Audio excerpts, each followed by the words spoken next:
to another episode of the DWELL Development Diaries, and today we're in conversation with one of the new kids on the block who is turning heads in the property development space.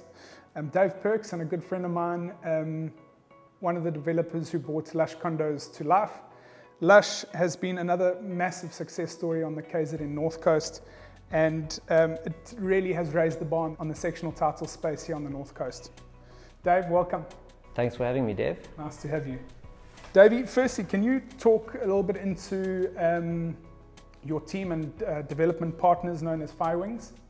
So Firewings is a joint venture between three entities essentially, one being Coalition Properties, another being Union 3, and another being Mainstream Property Group. Basically, the three entities that have come together sort of bring different attributes to the table. Different strengths to the table.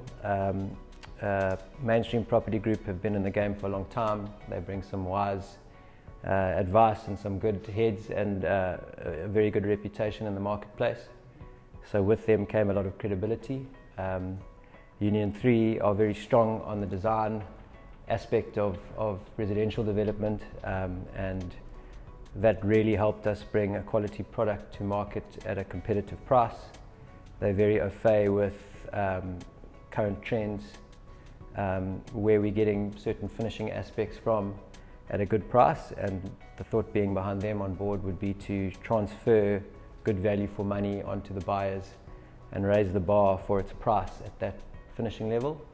And then us as Coalition Properties bring youthful energy, I suppose, and somebody to drive the projects from start to finish. So that's the team. Cool. Davey, and can you tell us a little bit about when the land was acquired, as well as a bit of history off the back of that site now known as Lush? So we acquired the land in March 2018. So remember that? Virtually 4 years ago, from obviously the developers here at Eleleni. The reason we chose that particular site was I have a history with Eleleni itself from inception, and through that we knew what the, let's call it, the vision was for Eleleni, and we liked it. So we decided to jump into an acquisition here and plan 90 units here. Got you. And Dave, and just in terms of the planning, the vision behind Lush, as a group, what were you guys trying to achieve? So what we were trying to achieve out of Lush was essentially an entry point into Eleleni, or into what we believe was going to be one of the most premium estates in the area, one of the flagship estates in the area. So for anyone who was looking to invest in that sort of space, we were trying to provide an entry point in terms of price. Getting into these estates can be an expensive exercise, and we were looking at providing guys with what would be an entry-level product into a premium address. Got you. Dave, and I suppose, like everything in life, timing's at the utmost importance. I was obviously fortunate to be part of the ride in terms of the sales and marketing to assist the team. But how important was your timing to launch, if you want to call it a macro development, so a sub-development within one of these big gated estates? How important was that timing when we brought that product to market? Well, I think timing is everything in property, as you know. And there were two aspects to the timing that we liked. The first aspect was where Eleleni was in the development phase. You could see real, tangible evidence of what it was going to be. The gatehouse was in. The Forest Clubhouse was being built, the roads were in, the landscaping was there, people had started building their single residential homes. So it wasn't just an idea in someone's head anymore, it was actually physically there. And there was a lot of hype around it. Of course. So it was a great time to launch a sectional title product amongst all the single residential land where people were going to buy and build their own homes. So from an Eleleni perspective, it was good timing. And then just from, let's call it a Belito perspective, we had the other flagship estates being Brettonwood, Simbiti, Dunkirk, Zimbali. Those were all very established and had just recently kind of sold out of their developer stock. So there was a huge constraint in supply in terms of sectional title stock at the price point we were aiming for. So, I don't think there had been a new product of sort of that size launched for 2 or 3 years. So we thought it was a good time to leverage off the lack of supply in the market in general around the Salt Rock, Sheffield, Ballito area. Got you. And I suppose proof's in the pudding. Absolute knockouts on launch night. We were very lucky. Sold out phase 1 and then started the process into phase 2. So Yeah, well, originally we were going to launch it in 2 phases and build it in 2 phases because we were a little bit circumspect about how the sales would go, and after the launch we decided just to package the whole thing into 1 phase and build it in 1 shot. So yeah, it was a very pleasant surprise. Davey, and it's obviously one thing, and being involved with developers like yourself, it's an exciting journey. Everything's timing, everything's pinpoints in terms of execution. We try and get to market as quick as possible. We obviously try and sell as quick as possible, try and build and then deliver. What have been some of the challenges during that development phase in Lush up until now, where Lush is currently sitting in its lifespan? I think the biggest challenge was certainly wasn't getting into the ground. I think the sales were great. We had more than enough sales to unlock our development finance and get into the ground. The big problem came at the end that we had to solve, and that was the Surveyor General's office was running at a 50% staff. So to get our sectional plans through, off the back of COVID, so to get our sectional plans through and actually open the register was quite a long story. And then, it took us quite a while to get our first batch of transfers through because the deeds office kept closing because people were getting COVID in the deeds office. And there can be a knock-on effect to that. If there's a long enough delay in the deeds office, your rates clearance certificates expire, and then you sort of have to start again. So that was a challenge. It was it cost us a little bit of time, but it wasn't massive, but it was a bit of stress at the time. Yeah. Got you. Dave, and then we've obviously touched on Firewings as an entity. When developers like yourselves look at acquisitions of land in terms of that process, how do you, obviously it's got a lot to do with demand and what the market's after and a price point, but bringing that thing to life as far as your development team, what makes up that team of professionals? And who did you guys lean on to bring such a unique product to market? Well, I think the first port of call was the architect. I think with respect to Lush, Block did a fantastic job. It's essentially an apartment block, but there's a clear differential on the way that it looks compared to, let's call it, other apartment blocks in the area. It's modern, it's fresh, it's well designed, the ergonomics work really well. So I have to take my hat off to Block and the team there.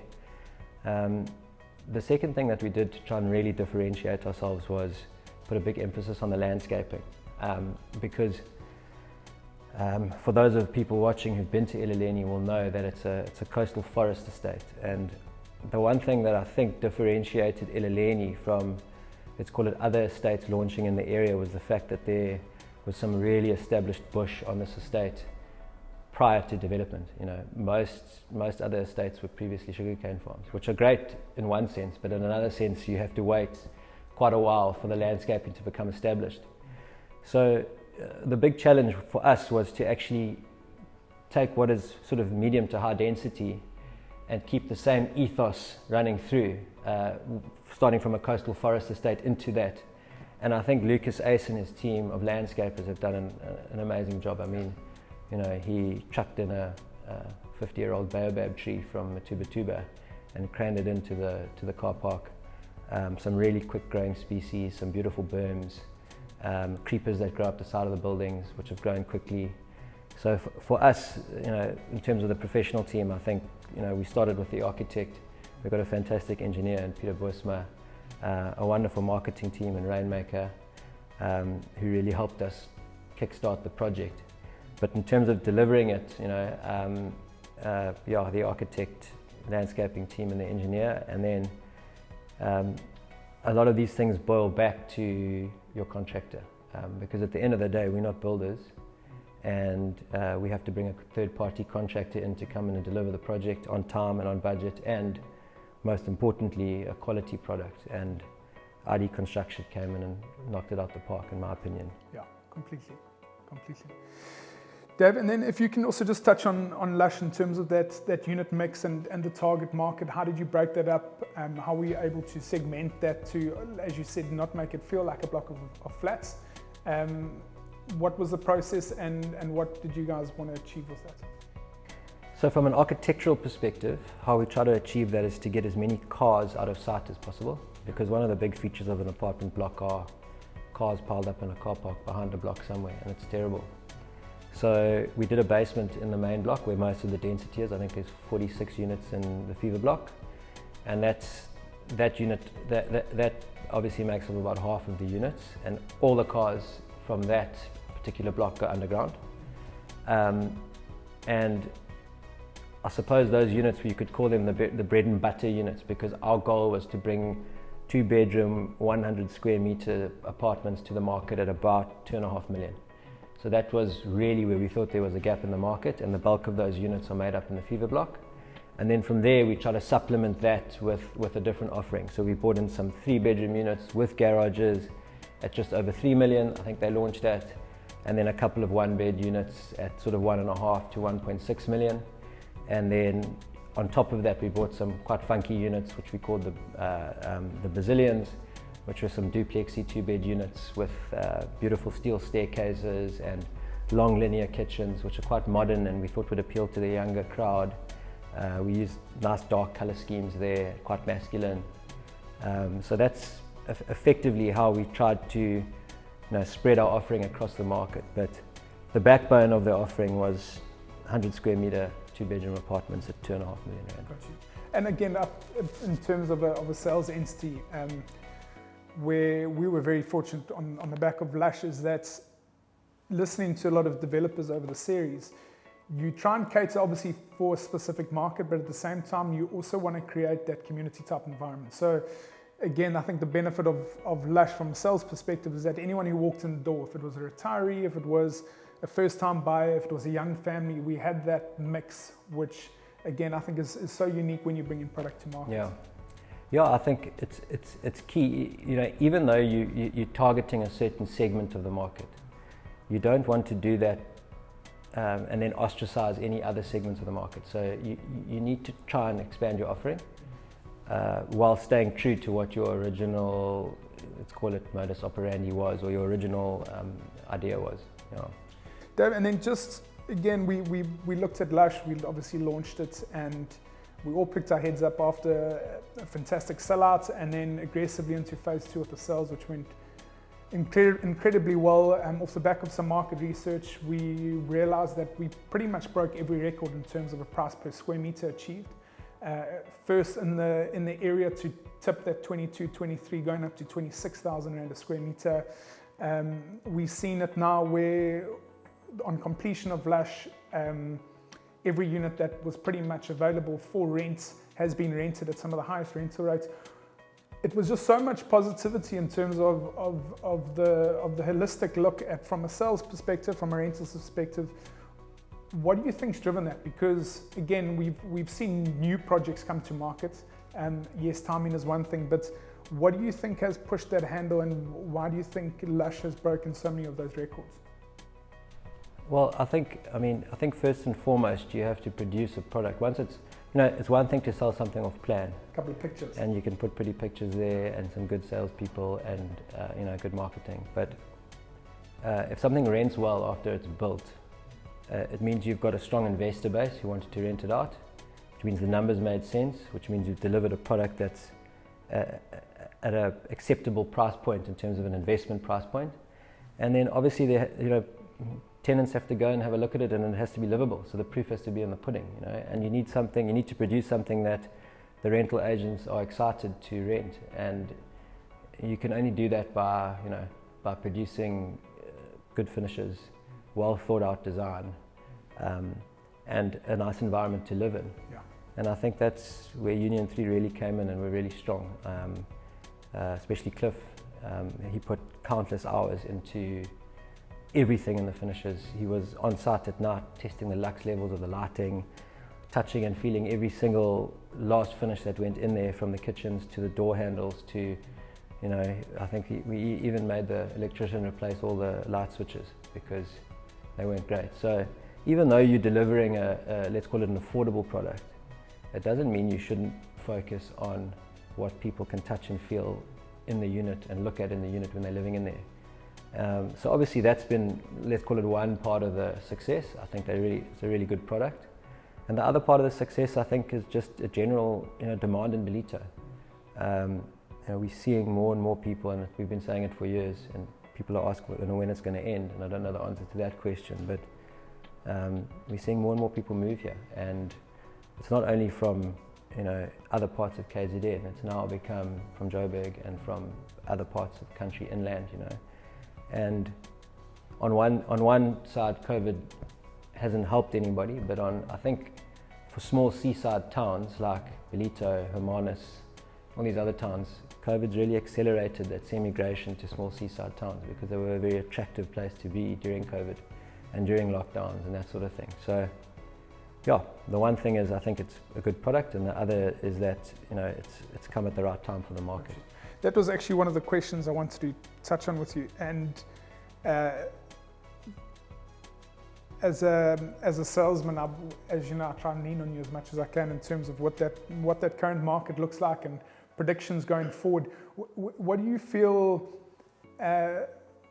What do you think our North Coast looks like over the next 5 years, as far as property investment goes, as far as that whole semi-migration move? Do you think it's going to continue to accelerate, or do you think it should be leveling off? What are your predictions over the next 5 years?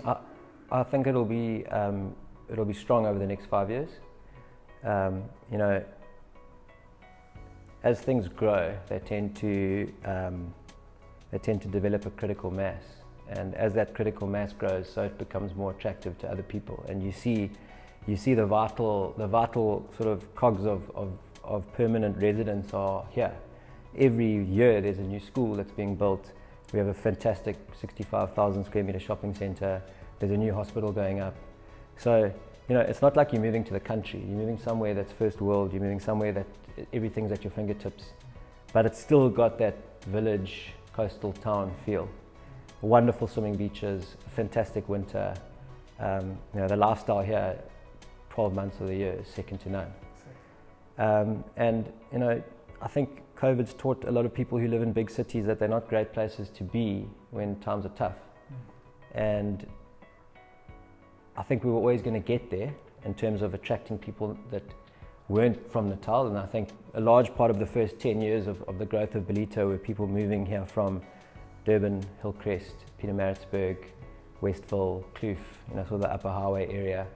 And I've noticed a lot more Joburg, Free State, Mpumalanga, you know, ex-Mpumalanga people moving here over the last 18 months. And I think that's a fantastic thing for us. I think we're a long way from getting any international people, but I think semi-migration has moved from being like a KZN semi-migration to a national semi-migration. And I think that's going to carry on happening at least over the next 5 years. Gotcha, I agree. Dave, and then just as far as Coalition Properties is concerned, and obviously the team known as Firewings that is continuing to bring some exciting projects to market. Can you tell us what you guys are currently working on now in terms of new projects, and a bit of an overview on each of them? Yes, so we've acquired a piece of land in Zimbali, in the old Zimbali, because I know there's arguably two. Zimbali Coastal. The Zimbali Coastal, yeah. Which is the original Zimbali, and it's, to our knowledge, the last sectional title site that could ever be launched there, unless there's a rezoning that happens on other land, but that's unlikely. And it's a wonderful site. It's a very exciting project. It's zoned for 40 units. And it's a north-facing, north-orientating site that looks over a dam and over the 5th Green. So it's got sea views, golf course views, and wetland views. So it's prime.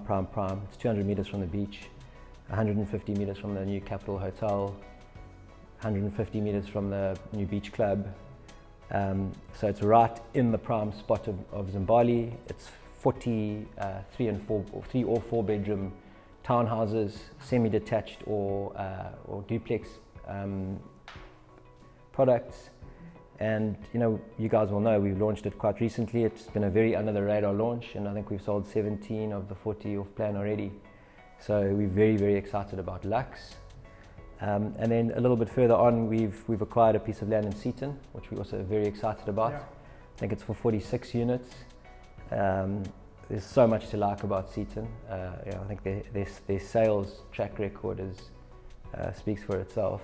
They've achieved some incredible prices for the land, and especially the land within the vicinity of the site that we've bought.